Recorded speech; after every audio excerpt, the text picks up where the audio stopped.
ও আমার প্রবাসী বোনেরা, তোমাদের জন্য ছোট্ট একটা ভিডিও বানাইছি। এই অন্ধকারে কারেন্ট নেই, কথাগুলো শুনে যাবেন। তোমার স্বামীর ইনকামের টাকা দিয়ে যদি তোমার সংসার পরিবার না চলে, ভালো কথা। তোমার স্বামীর দুঃখে কষ্টে পাশে দাঁড়ানোর জন্য যদি তুমি প্রবাসে যেয়ে থাকো, ভালো কথা। কিন্তু তুমি প্রবাসে এসে কেন তুমি খারাপ ভিডিও বানাইতেছো? খারাপ ভিডিও বানিয়ে প্রবাসী ভাইদেরকে দেখা লাগবে না।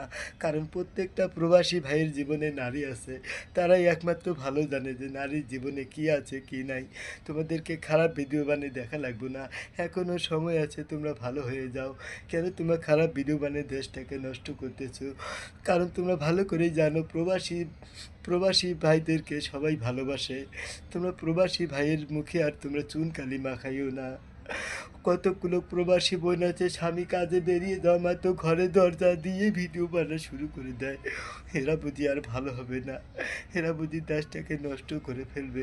তোমাদেরকে তো ভিডিও বানাতে কেউ নিষেধ করেনি। তোমরা ভিডিও বানাও, ভালো কথা। সামাজিক ভিডিও বানাও, কেন তোমরা খারাপ ভিডিও বানাইতেছো? তোমরা ভুলে গেছো এটা আমাদের সোনার বাংলাদেশ। সোনার বাংলাদেশ সোনার মতো থাকতে দাও। তোমাদের জন্য বুঝি আমাদের মান সম্মান শেষ হয়ে যাচ্ছে।